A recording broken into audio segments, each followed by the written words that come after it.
नमस्कार दोस्तों, आज हम सुनेंगे मुंशी प्रेमचंद जी द्वारा लिखित कहानी ईदगाह। तो ये कहानी शुरू करते हैं।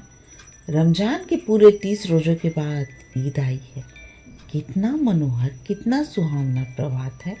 वृक्षों पर अजीब हरियाली है, खेतों में कुछ अजीब रौनक है, आसमान पर कुछ अजीब लालिमा है। आज का सूर्य देखो, कितना प्यारा, कितना शीतल है, यानी संसार को ईद की बधाई दे रहा है। गांव में कितनी हलचल है, ईदगाह जाने की तैयारियां हो रही हैं।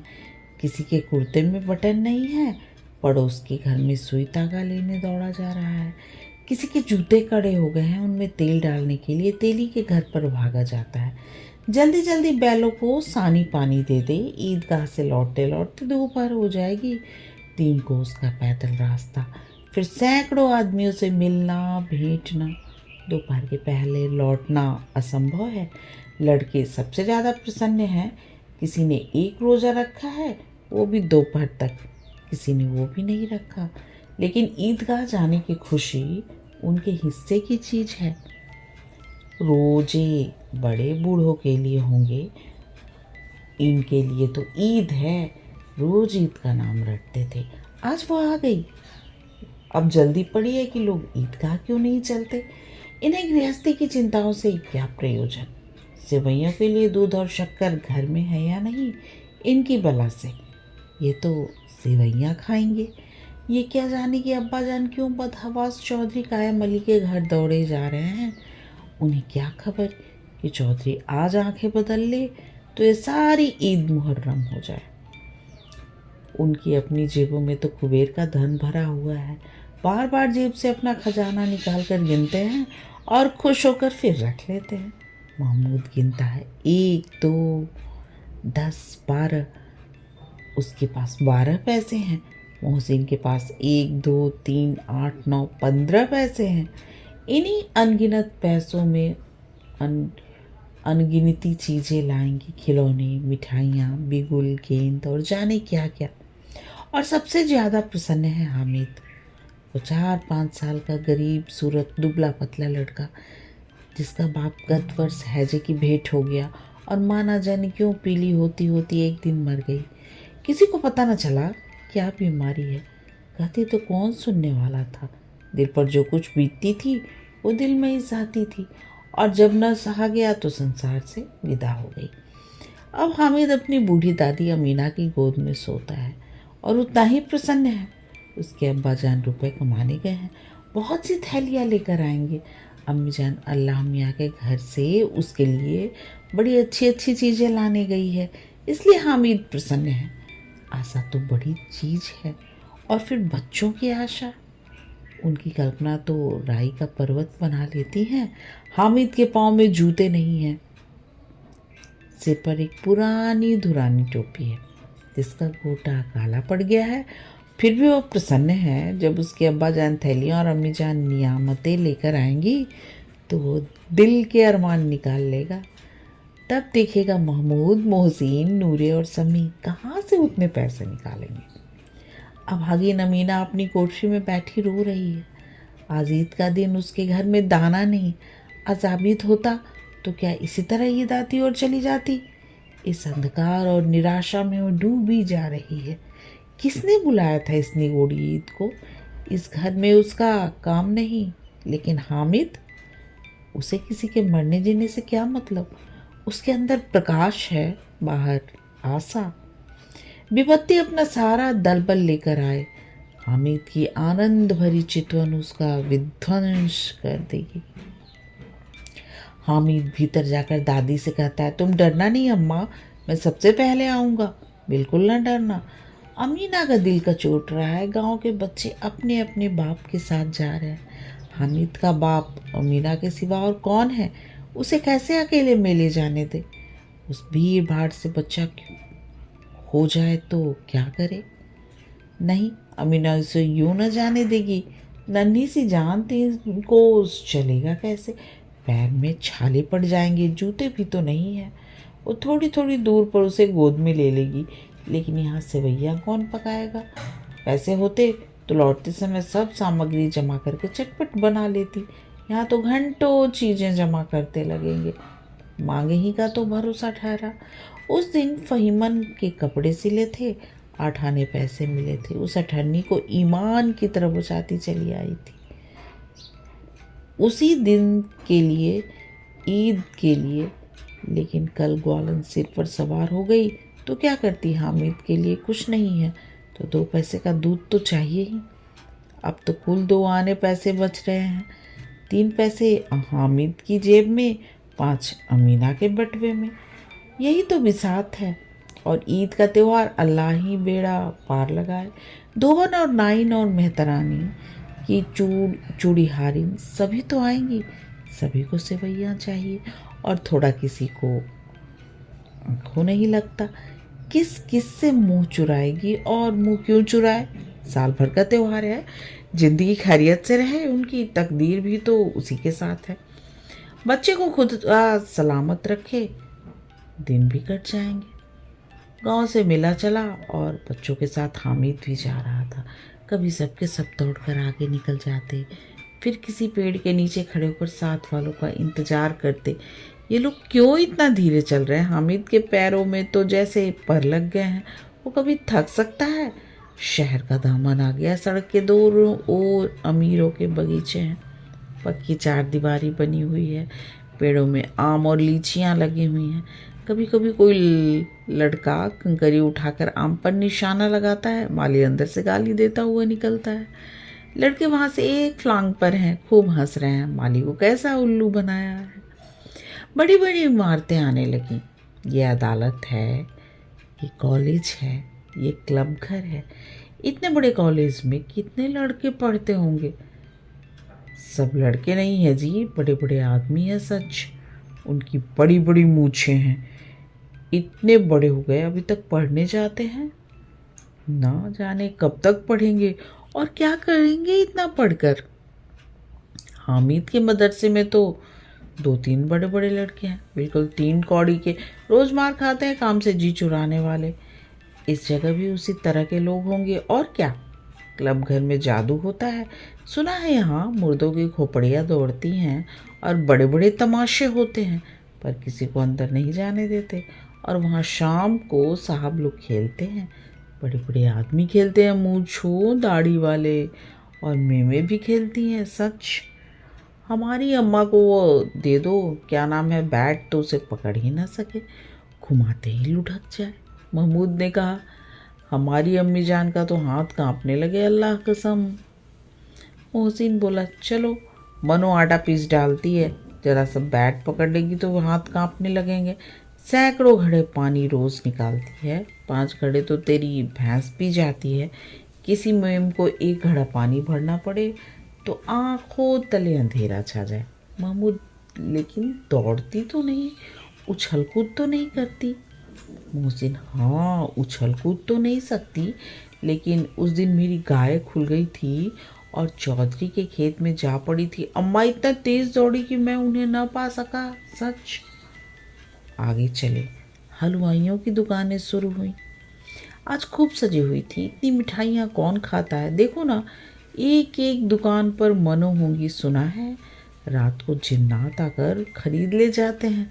अब्बा कहते थे आधी रात को एक आदमी हर दुकान पर जाता है और जितना माल बचा होता है वो तुलवा लेता है और सचमुच के रुपए देता है, बिल्कुल ऐसे ही रुपए। हामिद को यकीन ना आया, ऐसे रुपए जिन्नात को कहाँ से मिल जाएंगे। मोहसिन ने कहा, जिन्नात को रुपए की क्या कमी, जिस खजाने में चाहे चले जाएं। लोहे के दरवाजे तक उन्हें नहीं रोक सकते जनाब। आप हैं किस फेर में। हीरे जवाहरात तक उनके पास रहते हैं। जिससे खुश हो गए उसे टोकरो जवाहरात दे दिए। अब यह बैठे हैं 5 मिनट में कलकत्ता पहुंच जाएं। हामिद ने फिर पूछा, जिन्नात बहुत बड़े बड़े होते हैं। मोहसिन, एक एक आसमान के बराबर होता है जी। जमीन पर खड़ा हो जाए तो उसका सिर आसमान में जा लगे, मगर चाहो तो एक लोटे में घुस जाए। हामिद, लोग उन्हें कैसे खुश करते होंगे। कोई मुझे यह मंत्र बता दे तो एक जिन्न को खुश कर लूँ। मोहसिन, अब ये तो मैं नहीं जानता, लेकिन चौधरी साहब के काबू में बहुत से जिन्नात हैं। कोई चीज़ चोरी हो जाए तो चौधरी साहब उसका पता लगा देंगे और चोर का भी नाम बता देंगे। जुमेराती का बछवा उस दिन खो गया था। 3 दिन हैरान हुए, कहीं न मिला। तब छक मारकर चौधरी के पास गए। चौधरी ने तुरंत बता दिया, मवेशी खाने में है, और वहीं मिला। जिन्नात आकर उन्हें सारे जहान की खबर दे जाते हैं। अब उसकी समझ में आ गया कि चौधरी के पास क्यों इतना धन है और क्यों उनका इतना सम्मान है। आगे चले, ये पुलिस लाइन है, यही सब कांस्टेबल कवायद करते हैं। रैटन, फाइफो रात को बेचारे घूम घूम कर पहरा देते हैं, नहीं कहीं चोरियां ना हो जाए। मोहसिन ने प्रतिवाद किया, ये कांस्टेबल पहरा देते हैं, तभी तुम बहुत जानते हो। अजी हजरत, ये चोरी कराते हैं। शहर के जितने चोर डाकू हैं सब इनसे मिले रहते हैं। रात को ये लोग चोरों से तो कहते हैं चोरी करो, और आप दूसरे मोहल्ले में जाकर जागते रहो पुकारते हैं। जब ही इन लोगों के पास इतने रुपए आते हैं, मेरे मामू एक थाने में कांस्टेबल हैं, 20 रुपया महीना पाते हैं, लेकिन 50 रुपये घर भेजते हैं, अल्लाह कसम। मैंने एक बार पूछा था कि मामू आप इतने रुपए कहाँ से पाते हैं? हंसकर कहने लगे, बेटा अल्लाह देता है। फिर आप ही बोले, हम लोग चाहें तो एक दिन में लाखों मार लाएं। हम तो इतना ही लेते हैं जिसमें अपनी बदनामी ना हो और नौकरी न चली जाए। हामिद ने पूछा, ये लोग चोरी करवाते हैं तो कोई उन्हें पकड़ता नहीं? मोहसिन उसकी नादानी पर दया दिखाकर बोला, अरे पागल, इन्हें कौन पकड़ेगा? पकड़ने वाले तो ये लोग खुद हैं, लेकिन अल्लाह इन्हें सज़ा भी खूब देता है। हराम का माल हराम में जाता है। थोड़े ही दिन हुए, मामू के घर में आग लग गई, सारी लई पूंजी जल गई, एक बर्तन तक न बचा। कई दिन पेड़ के नीचे सोए, अल्लाह कसम पेड़ के नीचे। फिर न जाने कहाँ से 100 कर्ज लाए तो बर्तन भांडे आए। हामिद, 100 तो 50 से ज़्यादा होते हैं। कहाँ 50, कहाँ 100। 50 एक थैली में भरा होता है, 100 तो 2 थैलियों में भी ना आए। अब बस्ती घनी होने लगी। ईदगाह जाने वालों की टोलियां नजर आने लगी, एक से एक भड़कीले वस्त्र पहने हुए, कोई इक्के तांगे पर सवार, कोई मोटर पर। सभी इत्र में बसे, सभी के दिलों में उमंग। ग्रामीणों का एक छोटा सा दल अपनी विपन्नता से बेखबर, संतोष और धैर्य में मगन चला जा रहा था। बच्चों के लिए नगर की सभी चीज़ें अनोखी थी। जिस चीज़ की ओर ताकते ताकते ही रह जाते, और पीछे से बराबर हॉर्न की आवाज़ होने पर भी न चेतते। हामिद तो मोटर के नीचे जाते जाते बचा। सहसा ईदगाह नजर आया। ऊपर इमली के घने वृक्षों की छाया है, नीचे पक्का फर्श है जिस पर जाजिम बिछा हुआ है, और रोजेदारों की पंक्तियां एक के पीछे एक न जाने कहाँ तक चली गई हैं, पक्के जगत के नीचे तक, जहाँ जाजिम भी नहीं है। नए आने वाले आकर पीछे की कतार में खड़े हो जाते हैं। आगे जगह नहीं है, यहाँ कोई धन और पद नहीं देखता। इस्लाम की निगाह में सब बराबर हैं। इन ग्रामीणों ने भी वजू किया और पिछली पंक्ति में खड़े हो गए। कितना सुंदर संचालन है, कितनी सुंदर व्यवस्था। लाखों सिर एक साथ सिजदे में झुक जाते हैं, फिर सब के सब एक साथ खड़े हो जाते हैं, एक साथ झुकते हैं और एक साथ घुटनों के बल बैठ जाते हैं। कई बार यही क्रिया होती है, जैसे बिजली की लाखों बत्तियां एक साथ प्रदीप्त हों और एक साथ बुझ जाएं, और यही क्रम चलता रहे। कितना अपूर्व दृश्य था, जिसकी सामूहिक क्रियाएं, विस्तार और अनंतता हृदय को श्रद्धा, गर्व और आत्मानंद से भर देती थी। मानो भ्रातृत्व का एक सूत्र इन समस्त आत्माओं को एक लड़ी में पिरोए हुए है। नमाज खत्म हो गई है, लोग आपस में गले मिल रहे हैं। मिठाई और खिलौने की दुकान पर धावा होता है। ग्रामीणों का एक दल इस विषय में बालकों से कम उत्साही नहीं है। ये देखो हिंडोला है, 1 पैसा देकर चढ़ जाओ। कभी जमीन आसमान पर जाते हुए मालूम होंगे, कभी जमीन पर गिरते हुए। ये चरखी है, लकड़ी के हाथी घोड़े ऊंट छड़ों में लटके हुए हैं। 1 पैसा देकर बैठ जाओ और 25 चक्करों का मजा लो। महमूद और मोहसिन और नूरे और शम्मी इन घोड़ों और ऊँटों पर बैठते हैं। हामिद दूर खड़ा है, 3 ही पैसे तो उसके पास हैं। अपने कोष का 1/3 जरा सा चक्कर खाने के लिए नहीं दे सकता। सब चरखियों से उतरते हैं, अब खिलौने लेंगे। इधर दुकानें की कतार लगी हुई हैं, तरह तरह के खिलौने हैं। सिपाही और गुजरिया, राजा और वकील, भिश्ती और धोबन और साधु। वाह, कितने सुंदर खिलौने हैं। अब बोला ही चाहते हैं। महमूद सिपाही लेता है, खाकी वर्दी और लाल पगड़ी वाला, कंधे पर बंदूक रखे हुए मालूम होता है। अभी कवायद किए चला आ रहा है। मोहसिन को भिश्ती पसंद आया, कमर झुकी हुई है, ऊपर मशक रखे हुए हैं। मशक का मुंह एक हाथ से पकड़े हुए है, कितना प्रसन्न है, शायद कोई गीत गा रहा है। बस मशक से जड़ा पानी उड़ेलना ही चाहता है। नूरे को वकील से प्रेम है, कैसी विद्वता है उनके मुख पर।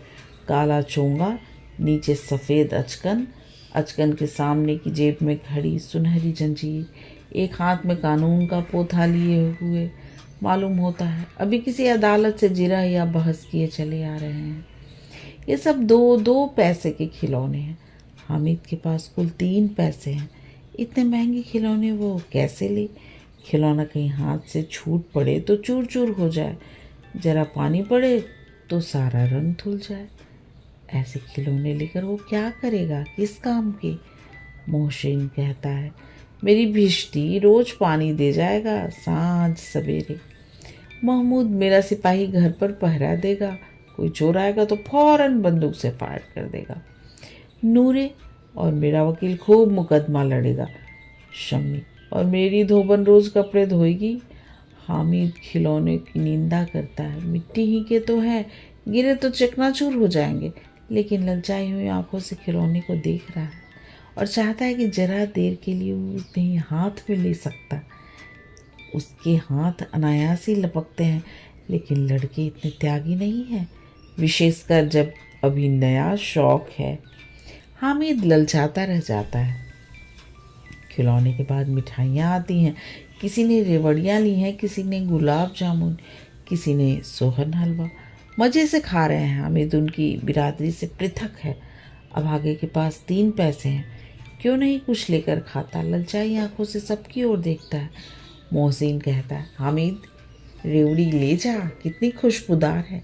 हामिद को संदेह हुआ, ये केवल क्रूर विनोद है। मोहसिन उतना उदार नहीं है, लेकिन ये जानकर भी वो उसके पास जाता है। मोहसिन दोनों से एक रेवड़ी निकालकर हामिद की ओर बढ़ाता है। हामिद हाथ फैलाता है, मोहसिन रेवड़ी अपने मुंह में रख लेता है।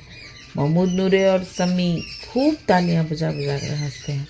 हामिद खिसिया जाता है। मोहसिन, अच्छा अब की ज़रूर देंगे हामिद, अल्लाह कसम ले जा। हामिद, रखे रहो, क्या मेरे पास पैसे नहीं हैं? सम्मी, 3 ही पैसे तो हैं, 3 पैसे में क्या लोगे? महमूद, हमसे गुलाब जामुन ले जाओ हामिद। मोहसिन, बदमाश है। हामिद, मिठाई कौन बड़ी नेमत है, किताब में इसकी कितनी बुराइयां लिखी हैं। मोहसिन, लेकिन दिल में कह रहे होगे कि मिले तो खा लें, अपने पैसे क्यों नहीं निकालते? महमूद, हम समझते हैं इसकी चालाकी, जब हमारे सारे पैसे खर्च हो जाएंगे तो हमें ललचा ललचा कर खाएगा। मिठाइयों के बाद कुछ दुकानें लोहे की चीज़ों की, कुछ गिलट की और कुछ नकली गहनों की। लड़कों के लिए यहाँ कोई आकर्षण न था, वे सब आगे बढ़ जाते हैं। हामिद लोहे की दुकान पर रुक जाता है। कई चिमटे रखे हुए थे। उसे ख्याल आया, दादी के पास चिमटा नहीं है। तवे से रोटियां उतारती हैं तो हाथ जल जाता है। अगर वो चिमटा ले जाकर दादी को दे दे तो कितना प्रसन्न होंगी, फिर उनकी उंगलियां कभी न चलेंगी। घर में एक काम की चीज़ हो जाएगी। खिलौने से क्या फ़ायदा, व्यर्थ में पैसे खराब होते हैं। जरा देर ही तो खुशी होती है, फिर तो खिलौने को कोई आंख उठाकर नहीं देखता, या तो घर पहुंचते पहुंचते टूट फूट कर बराबर हो जाएंगे। चिमटा कितने काम की चीज़ है, रोटियां तवे से उतार लो, चूल्हे में सेक लो। कोई आग मांगने आए तो झटपट चूल्हे से आग निकाल कर उसे दे दो।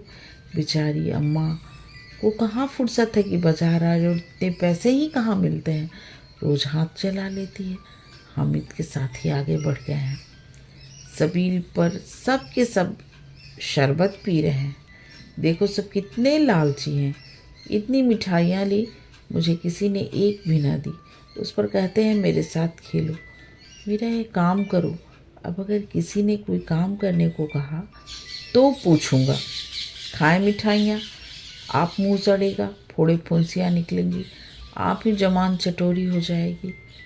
तब घर से पैसे चुराएंगे और मार खाएंगे। किताब में झूठी बातें थोड़े ही लिखी हैं, मेरी ज़ुबान क्यों खराब होगी। अम्मा चिमटा देखते ही दौड़कर मेरे हाथ से ले लेगी और कहेगी, मेरा बच्चा अम्मा के लिए चिमटा लाया है। हजारों दुआएं देंगी। फिर पड़ोस की औरतों को दिखाएंगी, सारे गांव में चर्चा होने लगेगी, हामिद चिमटा लाया है, कितना अच्छा लड़का है। इन लोगों के खिलौने पर कौन इन्हें दुआएं देगा।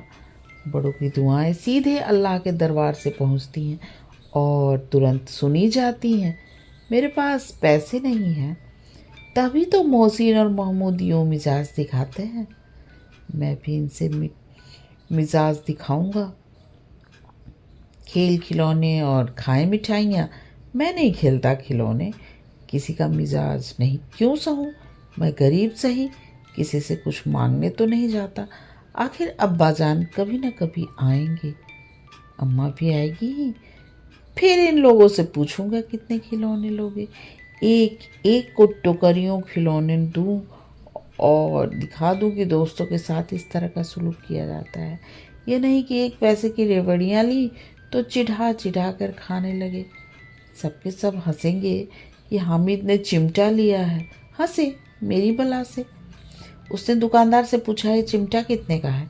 दुकानदार ने उसकी ओर देखा और कोई आदमी साथ न देखकर कहा, तुम्हारे काम का नहीं है जी। बिकाऊ है कि नहीं। बिकाऊ क्यों नहीं है, और क्या यहाँ क्यों लाद लाए हैं, तो बताते क्यों नहीं कितने पैसे का है। 6 पैसे लगेंगे। हामिद का दिल बैठ गया। ठीक ठीक बताओ। ठीक ठीक 5 पैसे लगेंगे, लेना हो तो लो, नहीं तो चलते बनो। हामिद ने कलीजा मजबूत करके कहा, 3 पैसे लोगे। ये कहता हुआ वो आगे बढ़ गया कि दुकानदार की घुड़कियाँ ना सुने। लेकिन दुकानदार ने घुड़कियाँ नहीं दी, बुलाकर चिमटा दे दिया। हामिद ने उसे इस तरह कंधे पर रखा मानो बंदूक है और शान से करता हुआ संगियों के साथ पास आया। जरा सुने सबके सब क्या कहते हैं, क्या आलोचनाएं करते हैं। मोहसिन ने हंसकर कहा, ये चिमटा क्यों लाया पगले, इससे क्या करेगा। हामिद ने चिमटे को जमीन पर पटक कर कहा, जरा अपना भिष्टी जमीन पर गिरा दो, सारी पसलियां चूर चूर हो जाएं बच्चों की। महमूद बोला, तो चिमटा कोई खिलौना है। हामिद, खिलौना क्यों नहीं है, अभी कंधे पर रखा बंदूक हो गई, हाथ में ले लिया, फकीरों का चिमटा हो गया। चाहूँ तो इससे मजीरे का काम ले सकता हूँ। एक चिमटा जमा दूँ तो तुम लोगों के सारे खिलौनों की जान निकल जाए। तुम्हारे खिलौने कितना ही जोर लगाए, मेरे चिमटे का बाल भी बांका नहीं कर सकते। मेरा बहादुर शेर है चिमटा। शम्मी ने खंजरी ली थी, प्रभावित होकर बोला, मेरी खंजरी से बदलोगे, 2 आने की है। हामिद ने खंजरी की ओर उपेक्षा से देखा। मेरा चिमटा चाहे तो तुम्हारी खंजरी का पेट फाड़ डाले। बस एक चमड़े की झिल्ली लगा दी, ढब ढब बोलने लगी। जरा सा पानी लग जाए तो खत्म हो जाए। मेरा बहादुर चिमटा आग में, पानी में, आंधी में, तूफान में बराबर डटा खड़ा रहेगा। चिमटे ने सभी को मोहित कर लिया, लेकिन अब पैसे किसके पास धरे हैं। फिर मेले में दूर निकल आए हैं। 9 कब के बज गए, धूप तेज हो रही है, घर पहुंचने की जल्दी हो रही है। बाप से जिद भी करे तो चिमटा नहीं मिल सकता। हामिद है बड़ा चालाक, इसलिए बदमाश ने अपने पैसे बचा रखे थे। अब बालकों के दो दल हो गए हैं, मोहसिन, महमूद, शम्मी और नूरे एक तरफ है, हामिद अकेला दूसरी तरफ। शास्त्रार्थ हो रहा है, शम्मी तो विधर्मी हो गया, दूसरे पक्ष से जा मिला। लेकिन मोहसिन, महमूद और नूरे भी हामिद से एक एक दो दो साल बड़े होने पर भी हामिद के आघातों से आतंकित हो उठे हैं। उसके पास न्याय का बल है, नीति की शक्ति, एक और मिट्टी है, दूसरी ओर लोहा। जो इस वक्त अपने को फौलाद कह रहा है वो अजेय है, घातक है। अगर कोई शेर आ जाए तो मियाँ भिस्ती के छक्के छूट जाएं, मियाँ सिपाही मिट्टी की बंदूक छोड़कर भागें, वकील साहब की नानी मर जाए, चोंगे में मुंह छिपाकर जमीन पर लेट जाए, मगर ये चिमटा, ये बहादुर, ये रुस्तमे हिंद लपककर शेर की गर्दन पर सवार हो जाएगा और उसकी आंखें निकाल लेगा। मोहसिन ने एड़ी चोटी का जोर लगाकर कहा, अच्छा पानी तो नहीं भर सकता। हामिद ने चिमटे को सीधा खड़ा करके कहा, भिश्ती को एक डांट बताएगा तो दौड़ा हुआ पानी लाएगा, उसके द्वार पर छिड़कने लगेगा। मोहसिन परास्त हो गया, पर महमूद ने कुमुक पहुंचाई, अगर बच्चा पकड़ जाए तो अदालत में बंधे बंधे फिरेंगे, तब तो वकील साहब के पैर पड़ेंगे। हामिद इस प्रबल तर्क का जवाब न दे सका। उसने पूछा, हमें पकड़ने कौन आएगा? नूरे ने करके कहा, ये सिपाही बंदूक वाला। हामिद ने मुंह चिढ़ाकर कहा, ये बेचारे हम बहादुर रुस्तम हिंद को पकड़ेंगे। अच्छा लाओ, अभी जरा कुश्ती हो जाए, इसकी सूरत दूर से ही भागेंगे। पकड़ेंगे क्या बेचारे? मोहसिन को एक नई चोट सूझ गई, तुम्हारे चिमटे का मुंह रोज आग में जलेगा। उसने समझा था हामिद लाजवाब हो जाएगा, लेकिन ये बात न हुई। हामिद ने तुरंत जवाब दिया, आग में बहादुर ही कूदते हैं जनाब। तुम्हारे ये वकील, सिपाही और भिस्ती लेडियों की तरह घर में घुस जाएंगे। आग में कूदना वो काम है जो यह रुस्तम हिंद ही कर सकता है। महमूद ने एक जोर लगाया, वकील साहब कुर्सी मेज़ पर बैठेंगे, तुम्हारा चिमटा तो बावर्ची खाने में ज़मीन पर लेटा पड़े रहेगा। इस तरफ पर समी ने नूरे को भी सजीव कर दिया। कितने ठिकाने की बात कही है पट्टे ने, चिमटा बावर्ची खाने में पड़ा रहने के सिवा और क्या कर सकता है? हामिद को कोई फड़कता हुआ जवाब न सूझा तो उसने धांधली शुरू की, मेरा चिमटा बावर्ची खाने में नहीं रहेगा, वकील साहब की कुर्सी पर बैठेंगे तो जाकर उन्हें ज़मीन पर पटक देगा और उनका कानून उनके पेट में डाल देगा। बात कुछ बनी नहीं, खासी गाल गलौज थी, लेकिन कानून को पेट में डालने वाली बात छा गई। ऐसी छा गई कि तीनों शूरमा मुंह ताकते रह गए, मानो कोई धेलचा कनकौआ किसी गंडे वाले कनकौए को काट गया हो। कानून मुंह से बाहर निकालने वाली चीज़ है, उसको पेट के अंदर डाल दिया जाना बेतुकी सी बात होने पर भी कुछ नयापन रखती है। हामिद ने मैदान मार लिया, उसका चिमटा रुस्तम हिंद है। अब इसमें मोहसिन, महमूद, नूरे, शम्मी किसी को भी आपत्ति नहीं हो सकती। विजेता को हारने वाले से जो सत्कार मिलना स्वाभाविक है वो हामिद को भी मिला और उन्हें 3-3, 4-4 आने पैसे खर्च किए पर कोई काम की चीज़ न ले सके। हामिद ने 3 पैसे में रंग जमा लिया। सच ही तो है, खिलौने का क्या भरोसा, टूट फूट जाएंगे। हामिद का चिमटा तो बना रहेगा बरसों। संधि की शर्तें तय होने लगी। मोहसिन ने कहा, जरा अपना चिमटा दो, हम भी देखें। तुम हमारा भिश्ती लेकर देखो। महमूद और नूरे ने भी अपने अपने खिलौने पेश किए। हामिद को इन शर्तों को मानने में कोई आपत्ति न थी। चिमटा बारी बारी से सबके हाथ में गया और उनके खिलौने बारी बारी हामिद के हाथ में आए। कितने खूबसूरत खिलौने हैं। हामिद ने हारने वालों के आंसू पोंछे। मैं तुम्हें चिढ़ा रहा था सच। ये चिमटा भला इन खिलौनों की क्या बराबरी करेगा, मालूम होता है। अब बोले, लेकिन मोहसिन की पार्टी को इस दिलासे से संतोष नहीं होता। चिमटे का सिक्का खूब बैठ गया है।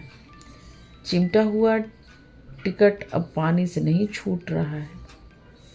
मोहसिन, इन खिलौनों के लिए कोई हमें दुआ तो न देगा? महमूद, दुआ को लिए फिरते हो, उल्टे मार ना पड़े, अम्मा ज़रूर कहेगी मेले में ही मिट्टी के खिलौने मिले। हामिद को स्वीकार करना पड़ा कि खिलौनों को देखकर किसी की माँ इतनी खुश न होगी जितनी दादी चिमटे को देखकर होगी। 3 पैसे में तो उसे सब कुछ करना है और उन पैसों के इस उपयोग पर पछतावे की कोई ज़रूरत न थी। फिर अब तो चिमटा रुस्तमे हिंद है और सभी खिलौनों का बादशाह। रास्ते में महमूद को भूख लगी। उसके बाप ने केले खाने को दिए। महमूद ने केवल हामिद को साझी बनाया। उसके अन्य मित्र मुंह ताकते रह गए। ये उस चिमटे का प्रसाद था। 11 बजे गांव में हलचल मच गई। मेले वाले आ गए। मोहसिन की छोटी बहन ने दौड़कर भिश्ती उसके हाथ से छीन लिया और मारे खुशी के जा उछली। तो मियाँ भिश्ती नीचे आ रहे हो और सुरलोक सुधारे। इस पर भाई बहन में मारपीट हुई। दोनों खूब रोए। उनकी अम्मा ये शोर सुनकर बिगड़ी और दोनों के ऊपर से 2-2 चांटे और लगाए। मियाँ नूरे के वकील का अंत उनके प्रतिष्ठानुकूल इससे ज़्यादा गौरवमय हुआ। वकील जमीन पर या ताक पर तो नहीं बैठ सकता, उसकी मर्यादा का विचार तो करना ही होगा। दीवार में खूंटियाँ गाड़ी गई, उस पर लकड़ी का एक पटरा रखा गया। पटरे पर कागज़ का कालीन बिछाया गया। वकील साहब राजा भोज की भांति सिंहासन पर विराजे। नूरे ने उन्हें पंखा चलना शुरू किया। अदालतों में खस की टट्टियाँ और बिजली के पंखे रहते थे, क्या यहाँ मामूली पंखा भी ना हो? कानून की गर्मी दिमाग पर चढ़ जाएगी कि नहीं? पास का पंखा आया और नूरे हवा करने लगे। मालूम नहीं पंखे की हवा से या पंखे की चोट से वकील साहब स्वर्गलोक से मृत्युलोक में आ रहे हैं और उनकी माटी का चोला माटी में मिल गया। फिर बड़े जोर शोर से मातम शुरू हुआ और वकील साहब की अस्थि घूर पर डाल दी गई। अब रहा महमूद का सिपाही। उसे चटपट गांव का पहरा देने का चार्ज मिल गया। लेकिन पुलिस का सिपाही कोई साधारण व्यक्ति तो नहीं जो अपने पैरों चले। वो पालकी पर चलेगा। एक टोकरी आई, उसमें कुछ लाल रंग के फटे पुराने चिथड़े बिछाए गए, जिसे सिपाही साहब आराम से लेटे। नूरे ने टोकरी उठाई और अपने द्वार का चक्कर लगाने लगा। उनके दोनों छोटे भाई सिपाही की तरफ से छोने वाले जागते लहो पुकारते चलते हैं, मगर रात तो अंधेरी ही होनी चाहिए। महमूद को ठोकर लग जाती है। टोकरी उसके हाथ से छूटकर गिर पड़ती है और मियाँ सिपाही अपनी बंदूक लिए ज़मीन पे आ जाते हैं और उनके एक टांग में विकार आ जाता है। महमूद को आज ज्ञात हुआ कि वो अच्छा डॉक्टर है। उसको ऐसा मरहम मिल गया जिससे वह टूटी टांग को आनन फानन जोड़ सकता है। केवल गूलड़ का दूध चाहिए। गूलड़ का दूध आता है, टांग जोड़ दी जाती है, लेकिन सिपाही को जो ही खड़ा किया जाता है टांग जवाब दे देती है। शल्य क्रिया असफल हुई तब उसकी दूसरी टांग भी तोड़ दी जाती है। अब कम से कम एक जगह आराम से बैठ तो सकता है। एक टांग से तो न चल सकता था न बैठ सकता था। अब वो सिपाही सन्यासी हो गया है। अपनी जगह पर बैठा बैठा पहरा देता है। कभी कभी देवता भी बन जाता है। उसके सिर का झालरदार साफा खुरच दिया गया है। अब उसका जितना रूपांतरण चाहो कर सकते हो। कभी कभी तो उससे बाट का काम भी लिया जाता है। अब मियाँ हामिद का हाल सुनिए। अमीना उसकी आवाज़ सुनते ही दौड़ी और उसे गोद में उठाकर प्यार करने लगी। सहसा उसके हाथ में चिमटा देखकर वो चौंकी। ये चिमटा कहाँ था? मैंने मोल लिया है। क्या पैसे में? 3 पैसे दिए। अमीना ने छाती पीट ली। ये कैसा भी समझ लड़का है कि दोपहर हुआ कुछ खाया न पिया, लाया क्या चिमटा? सारे मेले में तुझे और कोई चीज़ ना मिली जो एक लोहे का चिमटा उठा लाया। हामिद ने अपराधी भाव से कहा, तुम्हारी उंगलियां तवे से जल जाती थीं, इसलिए मैंने इसे लिया। बुढ़िया का क्रोध तुरंत स्नेह में बदल गया, और स्नेह भी वह नहीं जो प्रगल्भ होता है और अपनी सारी कसक शब्दों में बिखेर देता है। ये मूक स्नेह था, खूब ठोस, रस और स्वाद से भरा हुआ। बच्चे में कितना त्याग, कितना सद्भाव और कितना विवेक है। दूसरों को खिलौने लेते और मिठाई खाते देखकर भी इसका मन कितना ललचाया होगा। इतना जब्त इससे हुआ कैसे? वहाँ भी उसे अपनी बुढ़िया दादी की याद बन नहीं रही। अमीना का मन गदगद हो गया। और अब एक बड़ी विचित्र बात हुई, हामिद के इस चिमटे से भी विचित्र। बच्चे हामिद ने बूढ़ी हामिद का पार्ट खेला था। बुढ़िया अमीना बालिका अमीना बन गई। वो रोने लगी, दामन फैलाकर हामिद को दुआएं देते जाती थी और आंसू की बड़ी बड़ी बूंदें गिराती जाती थी। हामिद इसका रहस्य क्या समझता? कहानी समाप्त। कहानी सुनने और अपना कीमती समय देने के लिए आप सबका बहुत बहुत धन्यवाद।